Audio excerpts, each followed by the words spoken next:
Welcome back, ladies and gentlemen, to the All in Crypto podcast. I am your host, Rupert, and today I am excited and delighted to be joined by Rob Allen, who, of course, is a Web3 entrepreneur and is currently head of future payment strategies at Australian Payment Plus.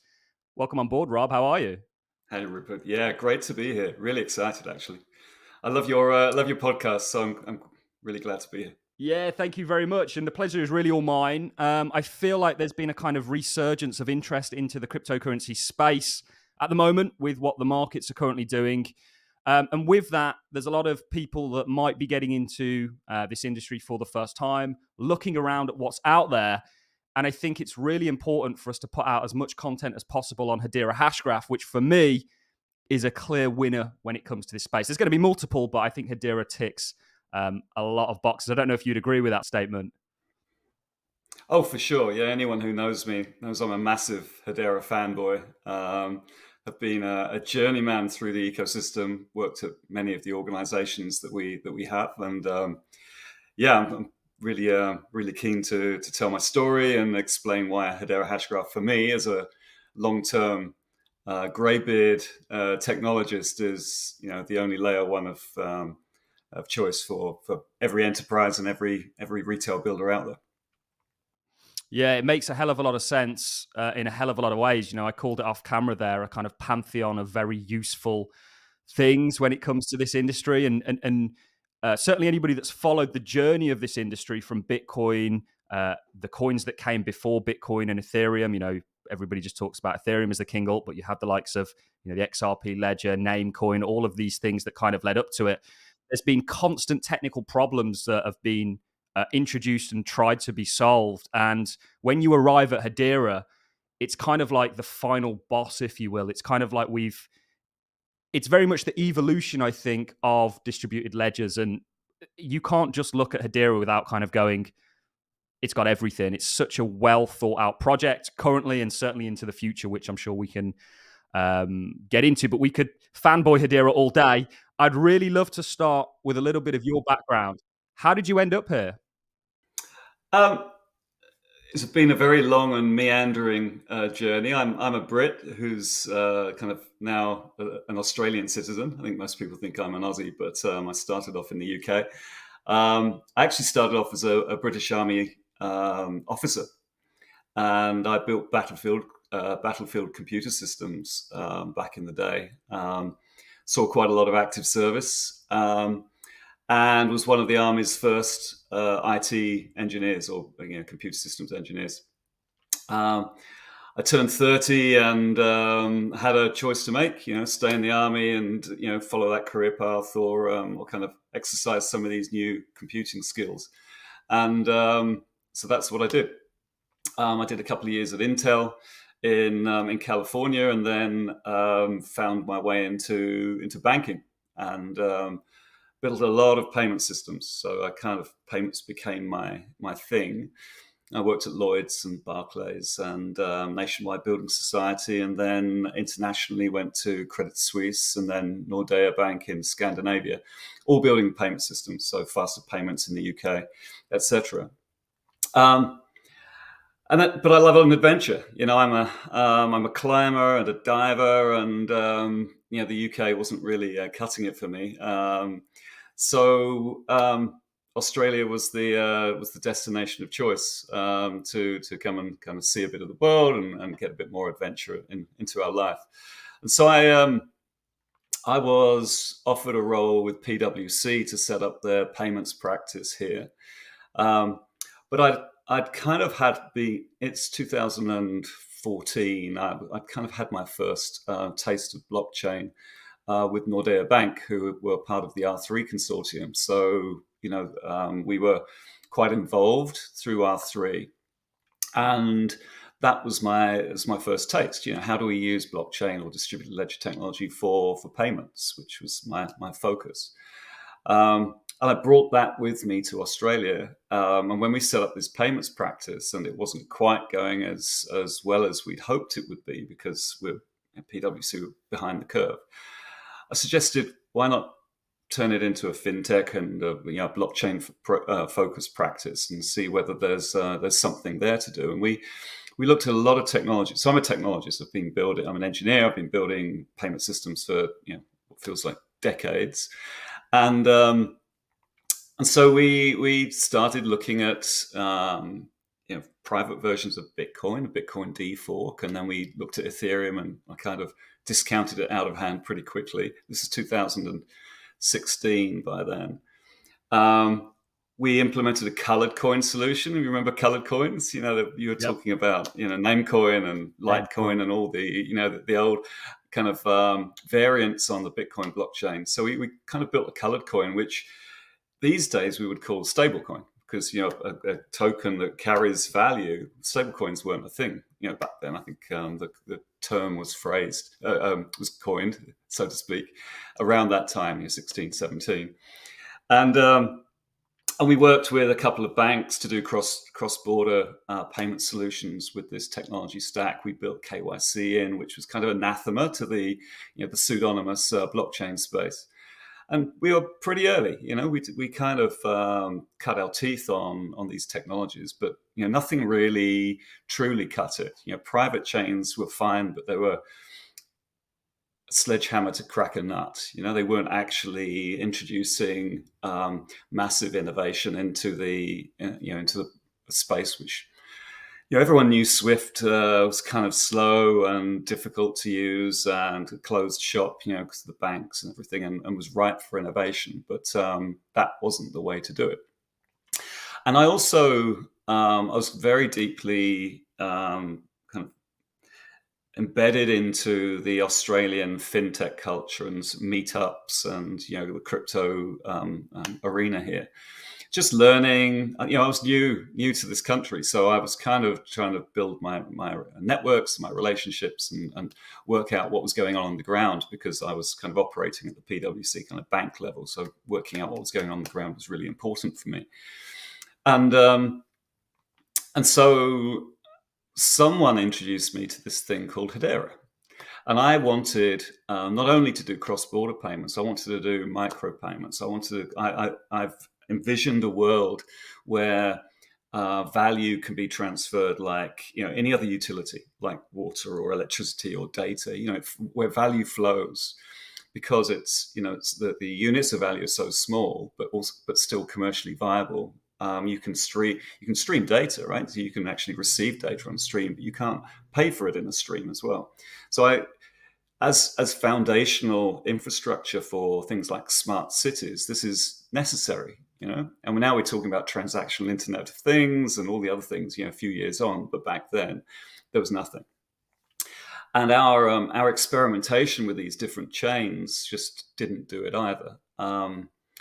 Because, as you know, blockchains aren't actually designed to scale. They're designed to be limited by one or more of the constraints of the trilemma. So we were always hitting those constraints. And so a friend of mine said, well, have a look at Hedera. I know someone who's just invested in it. They're doing this private chain thing with credit unions, but actually it's not a blockchain. It's a different data structure. It's a directed acyclical graph, and it's called a Hashgraph. And the technologist in me was kind of very interested, so I kind of dug in a bit deeper. There was very little available back then. They were offering this is pre-open access, so it was all private permissioned, but it was interesting enough to dig a bit deeper. And I got involved in the community. There was Telegram groups back then. There was no Discord. There was no Twitter presence. It was just Telegram, and there was quite a small tight community. Brandon, the HBAR bull, was there. There was Coinman, HBARvarian. There's a few of the OGs were kind of knocking around, just finding their feet as well and learning about it. And I lurked for a while, sort of learning and listening. And but with my PwC hat on, we were able to reach out to the founders, to Mance and Lehman, said, "This is interesting. Can we find out more about your technology?" And I was doing some kind of exploratory meetings in the US, and went to New York and met a couple of the early team around Mance and Lehman. had a long call with Lehman, which just blew my mind. So about 3 hour call, I was trying to explain to him what I was doing, and he was explaining to me what this Hashgraph technology was all about. And I instantly thought that's what we need. But we were too early, and it was before open access, so all I could really do was kind of track the progress and check in from time to time. So fast forward to 2018, there was they raised some money. 2019, we had open access, and there was this massive furore about it. I mean, there were. If you weren't around then, it's difficult to kind of remember, but open access was a big event. There was this big stage event in New York. It had all the razzmatazz of a big launch. And then I think everyone recognizes the tokenomics we got a little bit wrong, or they got a little bit wrong to start with. And then there was a period of recovery. So that Telegram group kind of shrunk a bit for a few months, and the one centers, as we kind of coined ourselves, were just stuck in there. I kind of then was interested in the technology, but not the investments and the coin, and then went off and did some other things. I left PwC. I set up my own consulting business. I've always had a very strong sustainability angle, conservation and carbon credits and marine health in particular, because I dive a lot. And so I did that for a couple of years, using emerging technology to solve problems in the sustainable impact space. And then just immediately prior to COVID, I was offered a role at FPOS. And FPOS is the Australian debit card payment infrastructure business. And they wanted to build a digital identity business. And so I joined to lead a brand new startup called Connect ID and build a digital identity business for FPOS. And while I was there, my role was entrepreneur in residence. And while I was there, I was able to kind of introduce them to Hedera for this micropayments kind of concept that I had, and said, well, why don't we do some proofs of concept around that? Because I think it's really interesting. It was 2020 by then, so we had a couple of years of growth on the network. Those initial services had evolved into the Hedera consensus service, which we didn't start with. I mean, people forget, I think we had the file service, the cryptocurrency service, and the original smart contract service. So there wasn't very much to do on the platform, back in 2020. 2021, I think we had the Hedera token service kind of launched. So we had all these kind of new services coming, which are, we'll come onto this maybe, but the superpower of the Hedera platform is these really low-level granular services that can be interacted with via the API. So any builder can build on top of the network. But we did these proofs of concept around micropayments, and they were so successful and resonated so well on both sides, both on Hedera and on the FPOS side. We were invited to join the governing council. So I'd been this kind of journeyman fanboy, kind of tracking it for a couple of years, and then I had this opportunity to bring it together in something which I was passionate about and loved. And so I ended up being, on the governing council, which was just an amazing experience. And being part of the governing council is everything you kind of an HBAR imagines it would be. And again, maybe we'll come into that later. FPOS then, so the whole of the Australian payments industry had this massive kind of merger, and we've got our faster payments system, which is called MPP. We've got our bill payment scheme called BPay, Connect ID itself, FPOS, all merged into a single business called Australian Payments Plus, which is basically the entire Australian payments infrastructure. Let's absolutely get into this, Rob, because FPOS is a big deal in Australia. It's not just like, somewhat used. It is the payment infrastructure in Australia that you guys, of course, let's sort of explain that to people, because this is massive. And I know Brandon, I got to speak to Brandon last week, and he said something along the lines of, if Rob Allen had it his way, Australia's payment system, period, would be on Hedera. So I don't think that's maybe too far out of the realms of a possible reality. I don't, maybe I'll Well, let you it's take over. yeah, I can't and won't be drawn on that because I mean Yeah, there's lots of of commercial things, course, but I of mean course. conceptually and hypothetically, that could be true because what's although there's many hurdles to go. So FPOS was created 25 years ago or something as a way of the retailers receiving card payments. Now, as I'm sure you know, Visa and MasterCard are the international card providers for both credit cards and debit cards.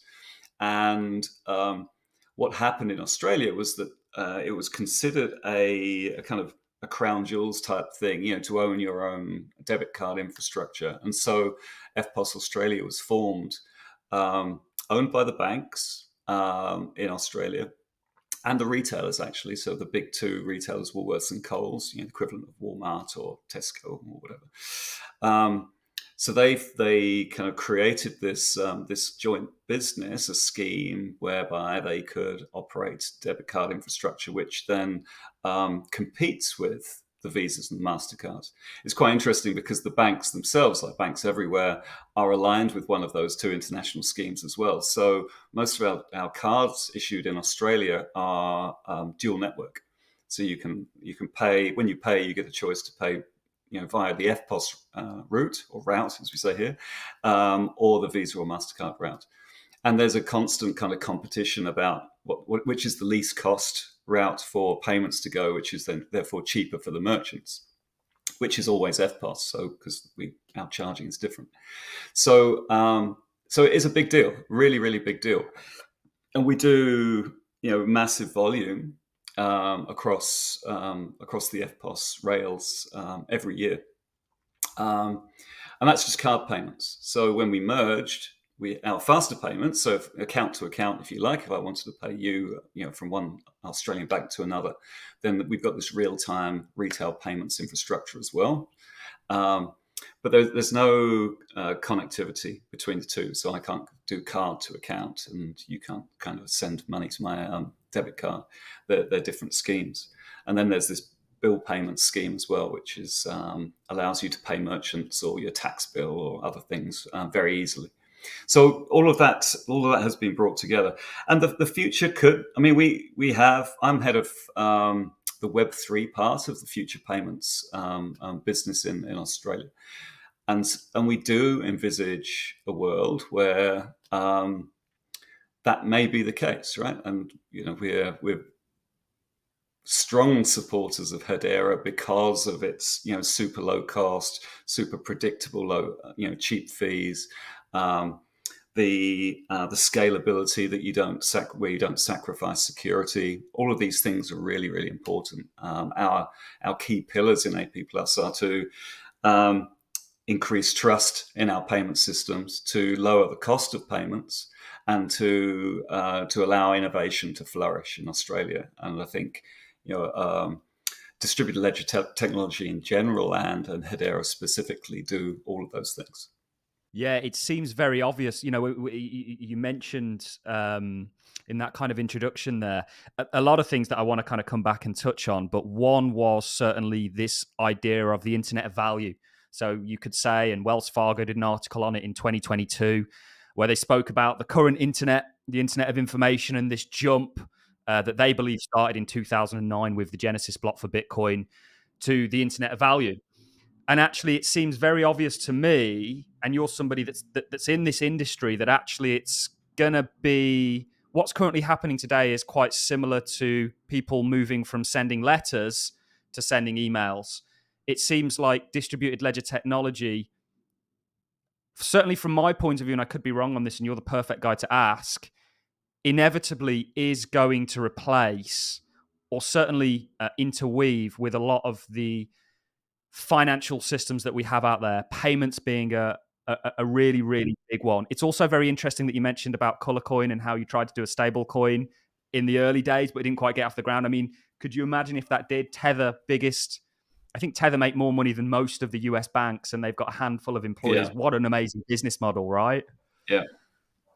Incredible. But do you kind of, are you very and a lot can happen, but are you of the thinking that actually the world's financial systems, payments being a big part of that, is going to integrate with distributed ledger in some way, shape, or we're not saying Hedera, but just in general, is that an obvious sort of route things are Inevitably, going? yeah, inevitably. Well, it's happening right now. I mean, you mentioned Absolutely. stablecoins, but every from the top down, every reserve bank, central bank is looking at these technologies. So the BIS, the Bank of International Yes. Settlement, is the kind of the central bank for central banks, and they're publicly all the time talking about central bank digital currencies and the settlement models that are appropriate. In the UK and in Europe and in Singapore, in Hong Kong, I mean, throughout the world, central banks are looking at the appropriateness of central bank digital currencies. Now, most of them have alighted on wholesale CBDCs for operational reasons. So, it's faster and it's more secure and, and all of those good things. But it's really only the dealings of the commercial banks with the central bank, making efficiencies at that wholesale top end level. The next ring down is the retail level, and different jurisdictions have decided on going with either a CBDC for citizens. So you and I would have effectively an account with the central bank. Most central banks don't like that because the operational costs of me. Who do I call when I've lost my keys? Central banks obviously don't want to do that. In fact, commercial banking is set up to ensure that the central bank doesn't have a direct relationship with citizens. Commercial banks are licensed to, do fractional reserve lending, to actually create the money within the system. And this is the problem, of course, that decentralization solves for.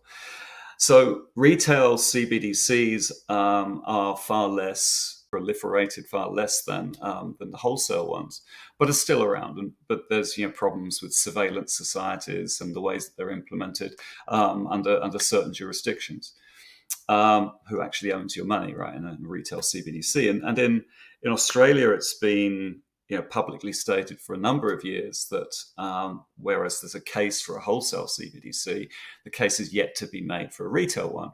But they expect the private issuers of tokens of value, that might be a stable coin or a tokenized deposit, or maybe some kind of tokenized money market fund that's a yield-bearing form of digital currency. Those will fill the gap. So we're in a really interesting place, and around the world we're seeing different models being tested because as regulation forms, as jurisdictions kind of test or mature the regulatory treatment of the underlying assets, then the industry kind of starts to flourish because they have this clarity. So we see it in Europe with MiCA, although there's some criticisms of how that might go. The UK seem to be very bullish on this technology, and we're driving forward. Obviously, we know that about the 180 degrees turn that the US have done, and firing the starter gun for effectively this next bull run. And then frameworks out of Singapore are very specific. Hong Kong similar. So there's lots of different treatments. The really interesting thing for me as a kind of a strategist across all the financial payments is how similar these frameworks are and how different they are, and how we can do cross-border between different jurisdictions with the same asset. So stablecoins, going back to my experience, back at PwC where we're doing cross-border colored coin solutions. It's not about the technology, it's the rule set that sits on top of that, the rules under which one asset can be exchanged for another. And where is the settlement risk? We all criticize Swift, and Swift is just a messaging network because there's sort of back end nostro-vostro type arrangements to actually physically move the money between the banks. But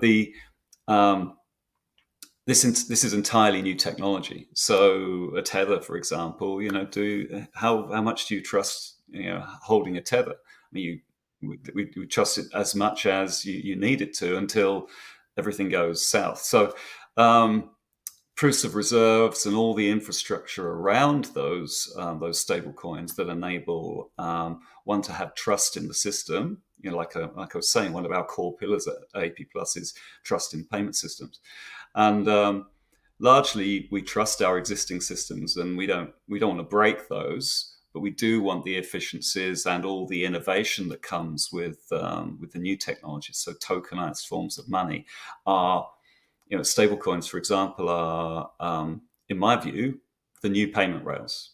So being able to transfer in seconds on Hedera with, at super cheap cost with settlement finality within a few seconds. I mean, that's hugely innovative. And as I said earlier, micropayments where those tokens flow like a utility is something is a primitive with which you can build some incredibly sophisticated infrastructure and solutions for the future. And we're just getting started. I think when we talk about this kind of renaissance that's going on in payments and stable coins and things like this, I think what a lot of people don't realize is this is the future of money. So it's very interesting to me that the industry spawned out of, obviously, well, this is up for debate, but let's just say Satoshi's white paper, and there was a vision to kind of usurp the traditional financial systems. It's very interesting how the space has almost done a 180 in regards to not actually now trying to fulfill Satoshi's initial vision, including, I would argue, Bitcoin. And actually what we've got is the opposite taking place, where distributed ledgers are actually going to rejuvenate and evolve the traditional financial systems and actually embed them to more of a degree globally. Certainly when we talk about stablecoins, we talk about US-backed stablecoins. There's a case for the US adopting stablecoins to kind of dollarize the world to more of a degree.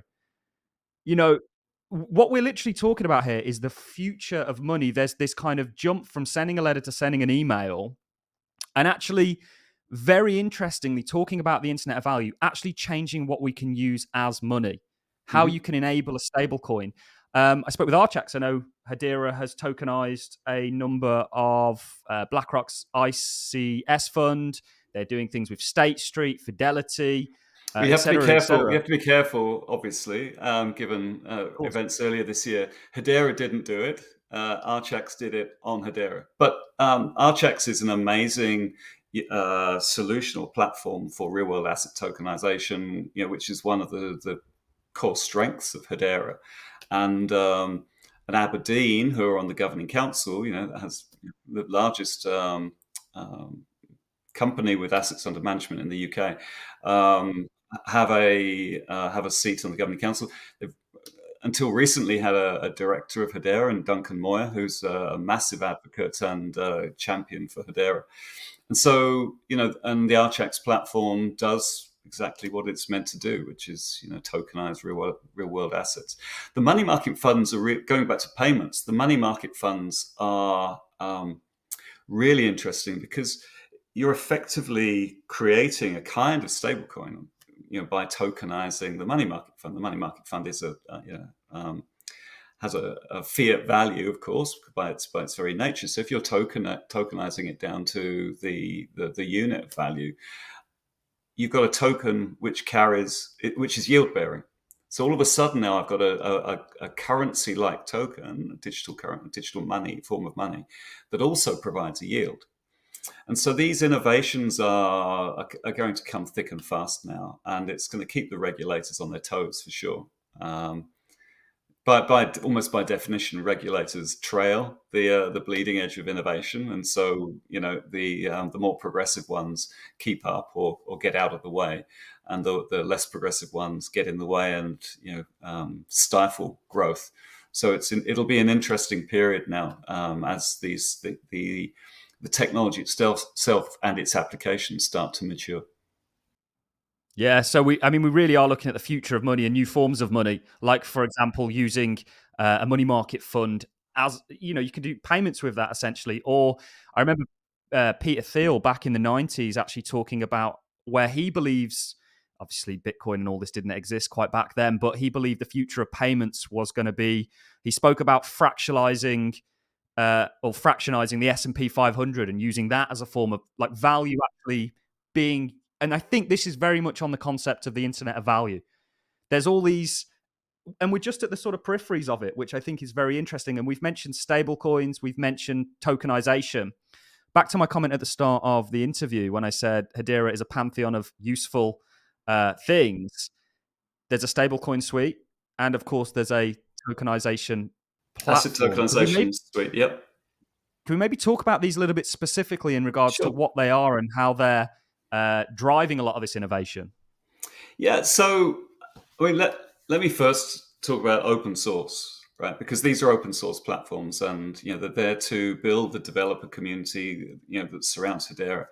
I said earlier that we've got these very low level API type services on Hedera. So when a developer interacts with the network, they can use familiar sort of interactions and can build on top of it.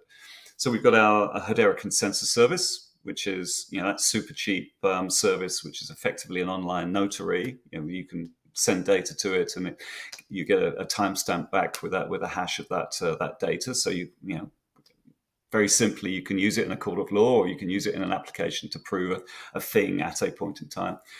Very low level service, but incredibly useful. And up until recently, 95% of the all the traffic on the network was using that service.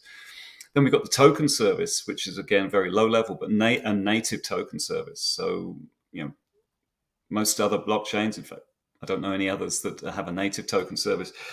Most use smart contracts. So if you want to create a token of some form, whether it be fungible or non-fungible, you use smart contracts. We have this native token service, which inherits all the beneficial properties of the network, the speed and the security and the super low cost, etc. And then we've got a smart contract service as well, which utilizes the underlying network. It's an Ethereum virtual model machine, so it's an EVM. It's been souped up and made very, very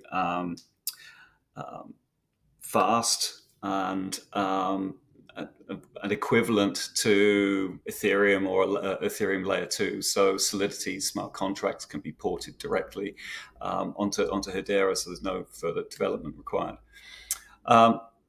So we've got these core services, but we've also built, the ecosystem has built, and this largely comes out of Hashgraph, so what was formerly called Swirlds Labs, and is the core engineering business that supports the network.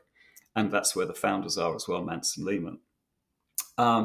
They have continued to release open source technology, which is that kind of layer above those core services. So they're useful technologies that we can kind of give to the community and can be built on top of. And the three of those that are, there are more, but the three main ones are the stablecoin studio. So it's very, very simple to kind of create a treasury, if you like, a treasury application for minting and managing and burning stablecoins, so fungible tokens linked to fiat. And that carries the things that you would expect in a bank grade solution, like hooks into transaction monitoring, hooks into custodial wallets, hooks into auditing services, that sort of thing that you kind of get as a package. And it comes as an SDK and some example UIs, and it's ready-made kind of stack into the Hedera network. So that's one of those capabilities. The second one, as you mentioned, is the asset tokenization studio. So it's all of the stablecoin studio, but extended into types of assets. So if you want to issue a bond or a security or other forms of real world asset to be tokenized, then it provides that whole environment that you can use as is, or build on the open source. And the third one, and most people don't see this like this, but for me it's the Uber capability that was first developed, and that's our Guardian ecosystem. Guardian is all about sustainability, all about tokenizing carbon credits, all about using both HCS for data notarization and integrity,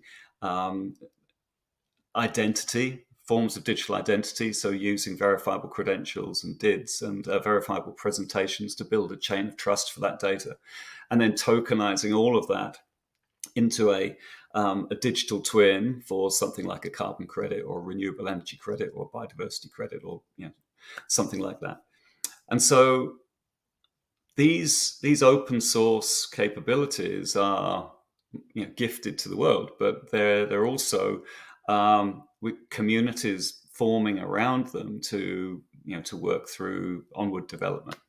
And what we've had in the last few months, one of the most exciting things that I think has happened in the Hedera ecosystem for a very long time, is the launch of the Hyro project under the Linux Foundation. So we've been talking about open source in Hedera since the beginning. I mean, we started as open review for legitimate reasons. So the stack was fully exposed, but not fully open sourced. And originally the algorithm was patented, and that patent was released. It was actually purchased by the Hedera LLC and then turned into open source 2.5-3 years ago now. But it was only this year, only a few months ago, that we went all in on selection of the Linux Foundation as our open source framework. And the Linux Foundation was transforming Hyperledger. So the Hyperledger project was one of the earliest of open source projects of its type. And turning it into decentralized trust. So that's the top level project under the Linux Foundation, which incorporates Web3 technology. And Hedera became one of the only layer one network that donated its entire stack into the Linux Foundation in, I think, September. Which is a big deal. And Hyro, is now being managed outside of Hedera, for the good of the world. And all of these other kind of tools and integrations and capability is part of that gift as well. It is, truly a pantheon of very useful things. When we talk about the kind of renaissance that this technology is bringing to the world, Hedera literally, you have blockchain projects out there, distributed ledger projects out there, cryptos out there that focus on one specific thing. Whereas Hedera is like a Swiss Army knife, if you will, when it comes to distributed ledger technology. It's got so much to offer. And of course, very importantly, in a sort of open sourced way. That was one criticism that not that long ago I used to get quite a lot of in regards to covering Hedera, was the fact that it wasn't open source. There was a patent. All of this has now been, and this is Hedera's journey. It seems to be sort of ticking off one by one all of the criticism that is thrown at it, including one which we can come on and talk about in regards to the governing council.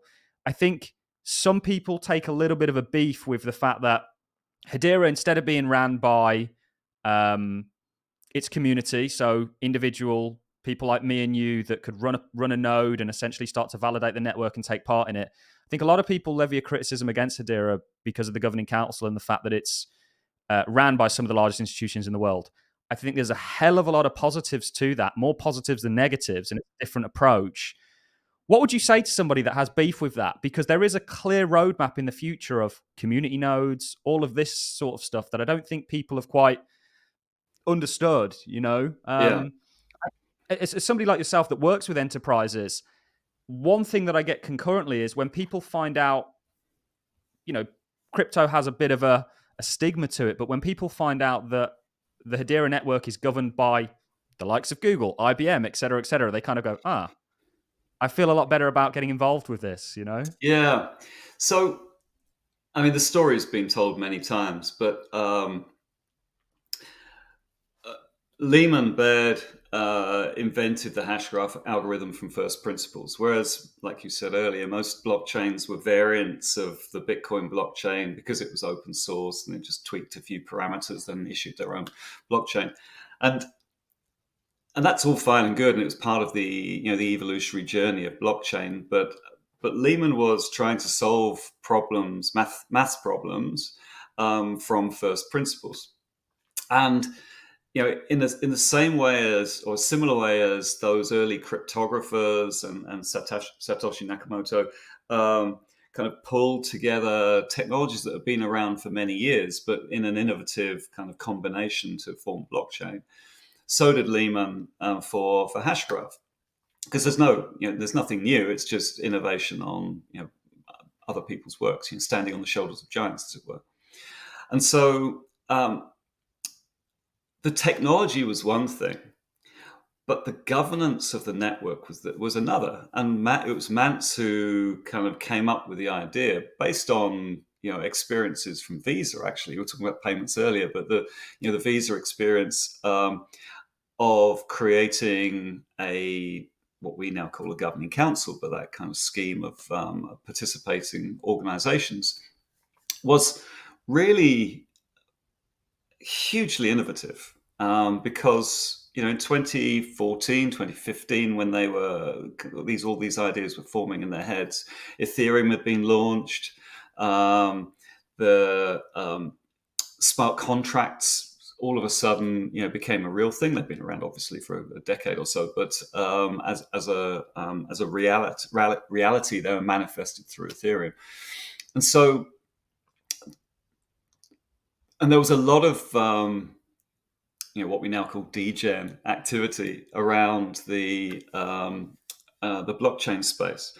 What Mance and Lehman really wanted to do was to appeal to. They knew a public ledger was the way ahead. I mean, private ledgers were being tried and were failing for all sorts of reasons. But to get a public ledger that didn't degenerate into what we were seeing in the public blockchain space. I mean, because it was crazy, Wild West. Anyone could take a cut of any one of those blockchains because they're open source, spin up their own chain, issue their own token. Most of them have died, right? I mean, we quite regularly say, look at CoinMarketCap every year and see who's in the top 10 or the top 20, and they do change, every year.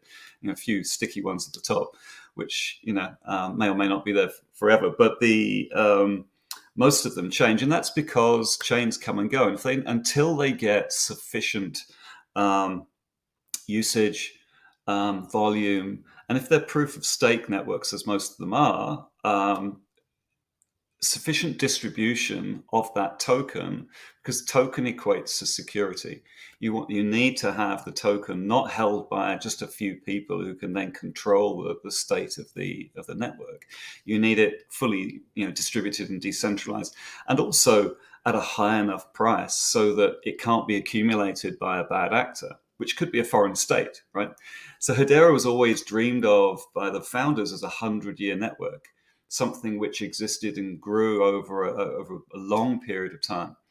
And it was imagined that we had the luxury of time to do that in a methodical and controlled way, because this governing council idea, to attract governing councils, the likes of IBM and Google and Boeing and Standard Bank and DLA Piper and Avery Dennison, and the list goes on and on. You have to have thought through these things. They weren't going. It wasn't just that they were going to experiment and do a proof of concept like many of the chains do, and make a big announcement and pump their price. We've never pumped price. We've never talked about the HBAR price, quite deliberately, because it's been the regulatory waters have been very uncertain ever since the beginning. So Hedera, if anything, is steered way clear of that regulatory line.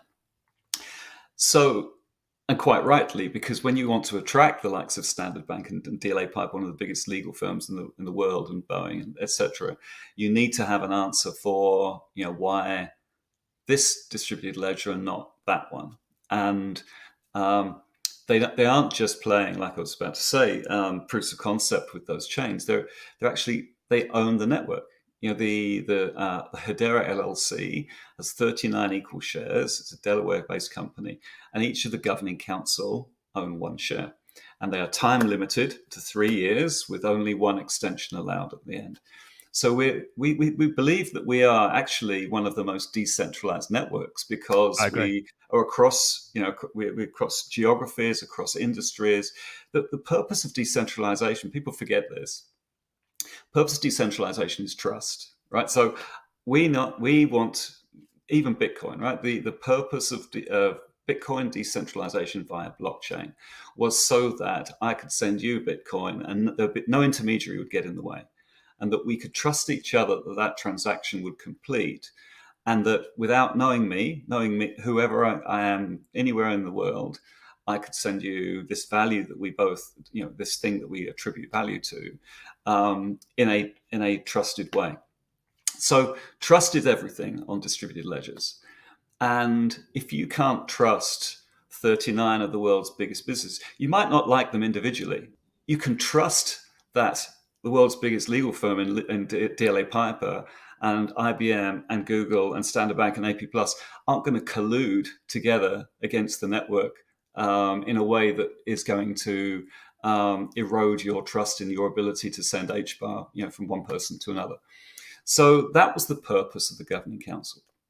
And then, because we've got a 100-year business, a 100-year network, and we have time to evolve and develop, there's an amazing early video from that Lehman Baird did called the Path to Decentralization. And it's one we, us H barbarians kind of refer to a lot. But it was laying out the vision for how the network decentralizes. So we start with the Governing Council with 39 members, trusted members, to bootstrap the network and oversee its early growth. We distribute, we govern the network, and we, as a council, we kind of do corporate governance for the management team that are charged with executing on our wishes. And when the network has sufficient distribution and utility and usage and price in order to secure it, we can expand and we can grow into community nodes. Now, community nodes are a bit of a misnomer. It's not every single person in the community will run one. It'll go in stages. So we've got non-governing council members, but peers maybe former council members who had run nodes that would run nodes. Maybe there's council members in waiting, that would run nodes to demonstrate that they can do it before they join the Governing Council. There might be systems integration partners with whom we've worked for many years and we trust them. So over time, more and more nodes will be added to the network. And then, there'll be, once the tooling's in place and once, there's no hand-holding required, and once, we've got all of the efficiencies and optimizations of the core stack, then it might get extended into down the chain, as it were, and ultimately to full decentralization, where anyone can run the nodes. And then, of course, we've got sharding as a possible network architecture that allows us to scale beyond our current limits, which are tens of thousands of transactions a second. So there's a lot of time. All this has been thought through, and we do have time to get there. It makes no sense to go to community nodes right now because we don't have a full council, right? But I can envisage within a year or so, absolutely we will, because we'll be in that phase where we'll have council members rolling off, but we'll have built applications, and so it makes sense for them to continue to run a node but not be on the council. We'll have systems integration partners that are already run mirror nodes, maybe, or want to support the network's growth. So there's lots of reasons to go to this next stage of community nodes, and we'll be there ready with the tooling and the support and node operations very soon.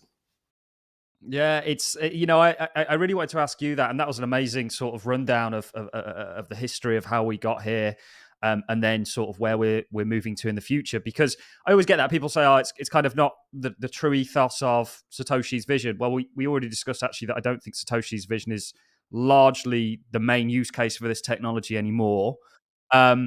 We also have looked at a number of things, and you mentioned something there in regards to Hedera being extremely well thought out. You can arrive at no other conclusion than that this is one of the most thought about. Standing on the shoulders of giants, I think, was really brilliant how you put that there. Everything that's gone into Hedera just seems unbelievably well thought out, and there's an absolute argument to make in regards to Hedera being more decentralized than perhaps something like Ethereum or even Bitcoin, where not from a node count, but more from a who has what share of the network. So with Bitcoin, it's a very concentrated network in regards to mining power. Ethereum's the same with stake. Proof of stake systems are always going to run into that issue of who has kind of, I mean, it's kind of like is it free market? I don't know. We're not going to go down that route. But when you look at Hedera, there's a lot of arguments you can make for having a governing council, certainly with the largest institutions in the world that have their reputation on the back end of it in some regards, being just an amazing way to do things with a clear path towards decentralization. And that's going to bring me really perfectly on to somewhere I want to go with you. And that's talking about the future of Hedera. More broadly, we're on 32 council members, I believe. Yes, 32. So we had the Nairobi Securities Exchange come on previously. Yep. How long do you think, and I'm kind of pushing you here and prying a little bit, it's going to take for us to get to those 39 members? And I know you probably can't say anything on this, but I've got to ask, are there members in the wings, so to speak? And how long do you think it's going to take for us to get to that 39 member sort of count? So one of our committees is called the Membership Committee, MEMCOM. So the business of the council is done through its committees. And so we've got TechCom, CoinCom, there's Treasury Management, MEMCom. I'm a co-chair of CorpCom, so we do corporate utilization. I think I've got the best committee because we talk about use cases and we share notes and experiences. We invite speakers in, so I love what I do on CorpCom. But MEMCom is probably one of the hardest working committees. The two co-chairs of that spend a lot of time talking through membership with candidates. All of our ecosystem partners are charged with finding new governing council members.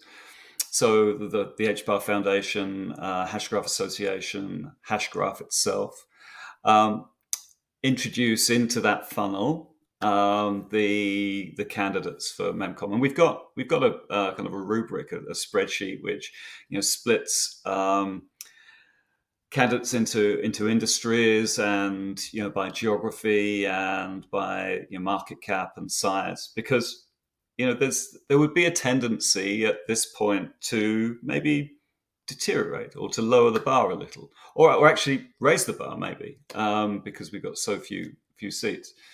So it was very important that we set the rules of the road, that the bar that would over which they have to clear to join the governing council. And there's a reason for that. We want to maintain the standards. They're actually enshrined in our operations. So, like we were saying earlier, we need to make sure that we are decentralized across industry, across geography.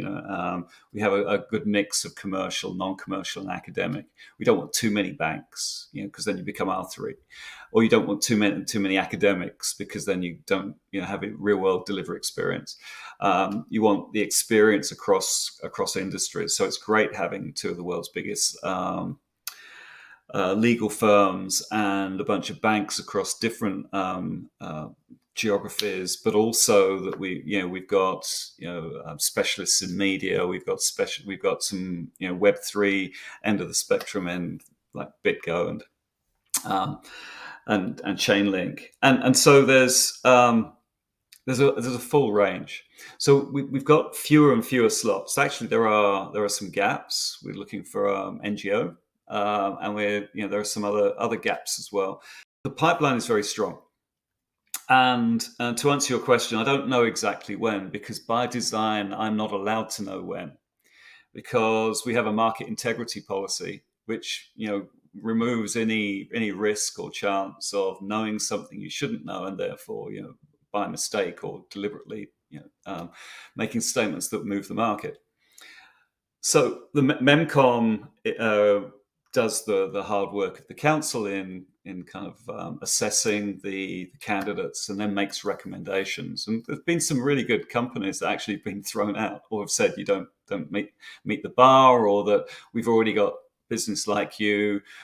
Thanks for your interest. Let's work with you to build build your use cases, because every single one of them has to come with a use case. There are no tourists on the council anymore, and maybe stay, wait for the next rotation. Once you've built your use case, then if you still want to join the governing council, then in a year or two, then we'll be in a position we start rolling some council members off and bringing some fresh blood in. And that's going to be a very exciting time as well, when we've got a full council, and we, as we do pretty much every December, go into a council vote to determine who's going to stay on the council and who would be rolled off. If you've got a strong kind of waiting room of candidates, presumably that have use cases in the ready, then that's going to be a very interesting time. But we're not quite there yet. I don't know is the answer, but I am quietly confident that we won't be sat here this time next year with seats not filled.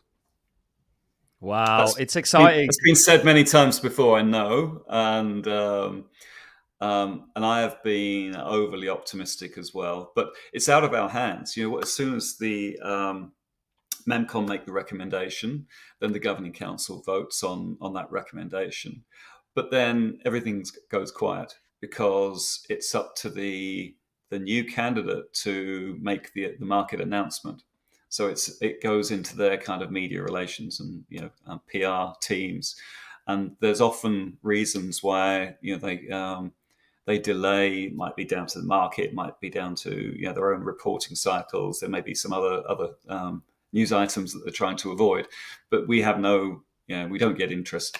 We don't get involved in any of that. And sometimes it takes many months for them to get to the point where they want to make the announcement. But it's not until they make the announcement that they actually join the council. That's the kind of prerequisite for that step. Wow, it's exciting. I mean, I'm certainly excited. I think the Nairobi Securities Exchange was actually a big one. We've got an exchange, fourth or fifth largest in the whole of Africa, the continent of Africa. Yeah. But not only that, the advocate is the CEO. And I was sat next to him in Miami recently. He's ex PwC. He's financial services. He's got a financial services background. He's very progressive. He's got a very clear view of what he wants to do with the Nairobi Securities Exchange. As you say, he's one of the. I mean, it's modelled on the London Stock Exchange. Actually, it's decades old, 40, 50, 60 years old. And is also a model for many of the other securities exchanges in other countries in that region of Africa. So for him to be, a beacon for progressive innovation, and has chosen Hedera to be the underlying network infrastructure for that innovation is very, very exciting. Yeah, and this is just one thing that Hedera's got going on, and this is the thing that I always keep coming back to, is it's just, there's so much. When we look at all the services that are offered, when we look at the proof of concepts, when we look at Hedera as a whole, it's just, and I honestly say this, and I feel like in the crypto space, and I know Lehman spoke about this in regards to, let's fight over the pie once we've established it.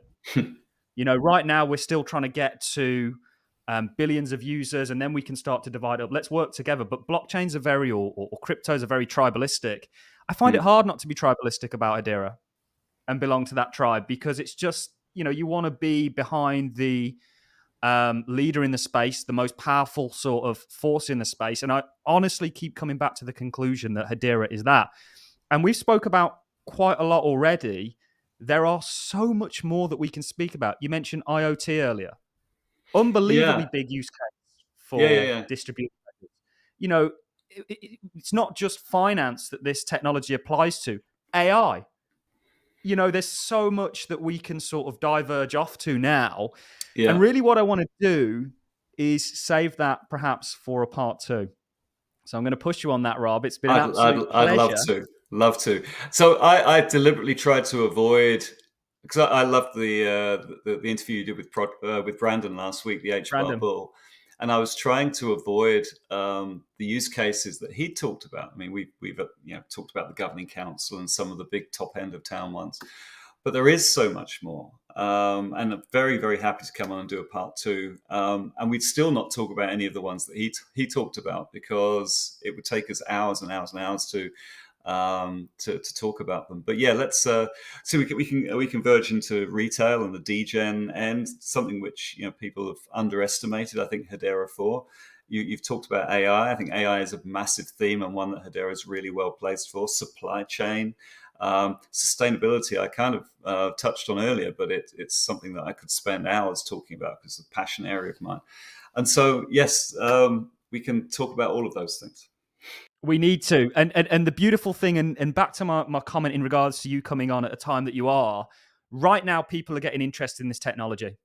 And they're going, it's going to impact the world in a big way. Hedera is going to impact the world in a very big way. And if you stumble upon this space, you cannot ignore, and people have been trying to ignore Hedera for a long time now.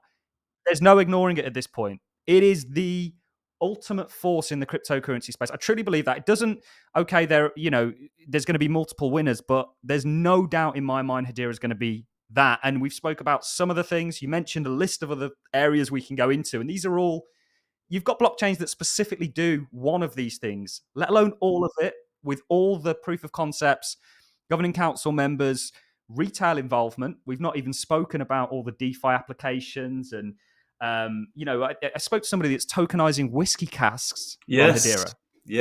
Yeah. Cask Capital. They are amazing. I'm a big whiskey fan. So, I think it's a great use case. And a Brit. Inherently as a Brit, right? Yeah. Especially in Australia. Absolutely. Rob, it's been an absolute pleasure to have you on. We've got to do a part two. There's no doubt about that, as long as you are up for it. And we've got to get the world, and I think you're the perfect man for the job. Well, I'll be part of the solution. Yeah, absolutely. Fantastic. Rob, it's been an absolute pleasure. I'm going to leave links to your socials in the description. Is there anywhere you want to send people, having watched this, if they want to find out more about things, they want to find out about what you're doing? Mm-hmm. Is there anywhere you would send people? Well, I do this weekly podcast with Brandon, the HBAR bull, called Shark Bites. My nickname's Sharky, so it's a long story. So we do an AMA on that. I love picking up the questions. So those questions under the HBAR bull channel on YouTube. You can get me on LinkedIn. You can get me on Telegram as Sharky Rob. Pretty much anywhere where there's Hedera, you can probably get hold of me. But I respond most quickly, I would say, probably on LinkedIn.